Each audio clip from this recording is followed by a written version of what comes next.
when we see any kind of representation, we have to ask ourselves who is doing it, and who is benefiting from it at the end of it. And I feel that in a lot of cases, if it is just some person who feels that, oh, this is the new in thing, and I'll make a story about it and so on, and just try to benefit from it, I have serious problems with that, right? So in the case of Ek Ladki Ko Dekha, to aisa laga, for example, people criticize that, oh, why have you cast Sonam Kapoor, who's a straight actress, for the role of a lesbian? And I would say that, well, I mean, I know that the writer of the story, Ghazal Dhaliwal, is a trans woman herself.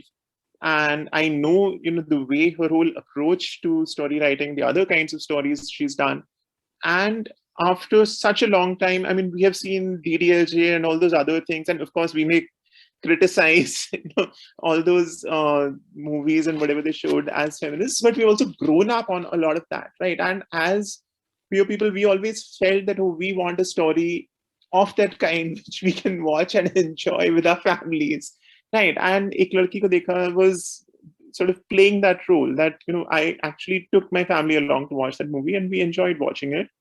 And the same with Shubh Mangal Zyada Saavdhan. And so I'm like, okay, I can understand that if the motive here is to make it as successful as possible, and you do not have any out queer actors or actresses of that stature in Bollywood, then it's fine if you're getting in people like Ayushmann or Sonam Kapoor and the others to make really good movies. So those two I would put in a different category.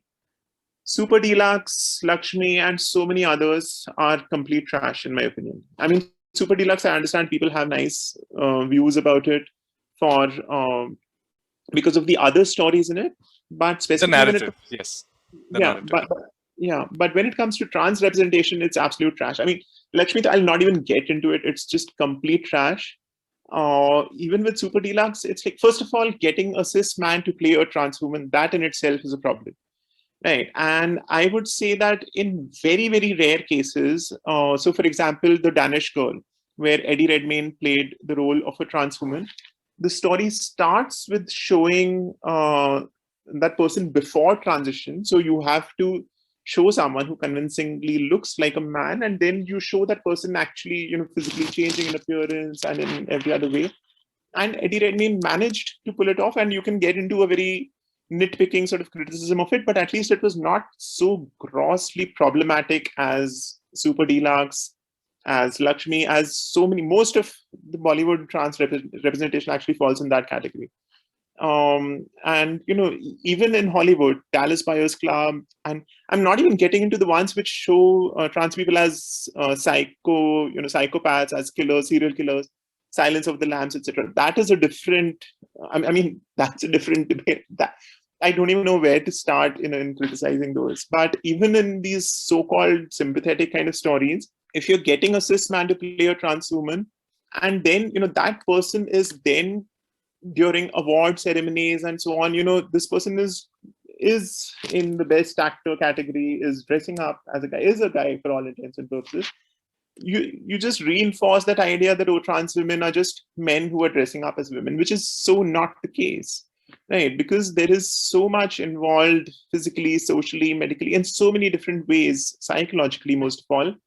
And I think, okay, Eddie Redmayne came close to sort of doing some justice to it, but yeah, that basic problem still remains over there. And there are so many, at least in the West, there are good works now.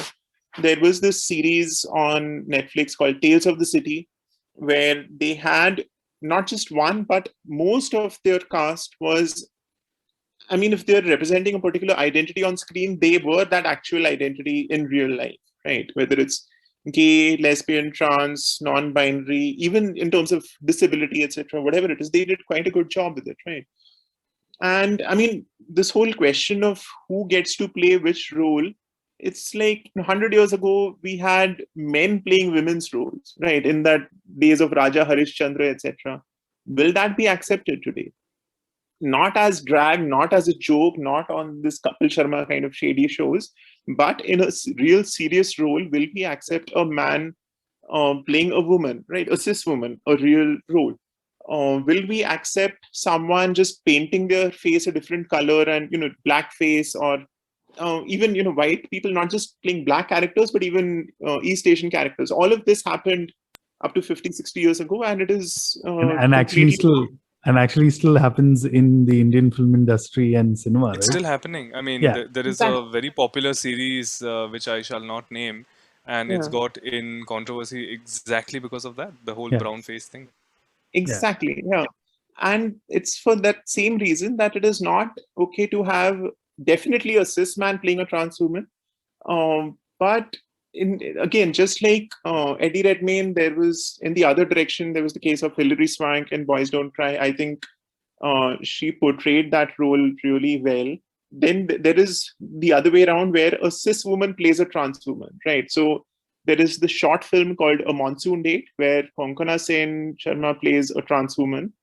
And in fact, I mean, that is another story written by Ghazal Taliwal. And so there are some of these cases where a cis person has played a trans person and done a good job with it. But largely, it is, yeah, I mean, definitely all these Super Deluxe and Lakshmi and so many other cases, I would say, are just problematic.